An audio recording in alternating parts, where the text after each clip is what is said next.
საგარეჯოში მცხოვრებ დევნილებს დღეს უფასო სამედიცინო გამოკვლევა ჩაუტარდათ. 250-მდე იძულებით გადაადგილებულ პირს ექიმებმა კონსულტაცია გაუწიეს და წამლები უფასოდ დაურიგეს. აქცია საქართველოს საპატრიარქოს სამედიცინო ცენტრის დევნილთა სამინისტროსა და საგარეჯოს მაჟორიტარი დეპუტატის თინა ხიდაშენის ბიუროს ხელმძღვანელობით ჩატარდა.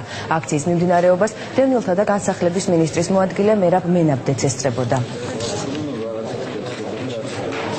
ეს აქცია პირველი არის, ისეთი აქცია ჩვენ ჩავატარეთ ზუსტად 6 კვირის წინ ზუგდიდში, საგარეჯოში გადავალთ თელავში და პრაქტიკულად მინდა ყველგან სადაც კომპაქტური დასახლებული არის იძულებით გადაადგილებული მოსახლეობა, როგორც აფხაზეთიდან, ასევე სამაჯაბლოს რეგიონიდან მინდა რომ დავთვალოთ. 250 დევნილი ცხოვრობს საგარეჯოს რაიონში, დღეს მიკროფონით გაიგენ ამ გამოკვლევას.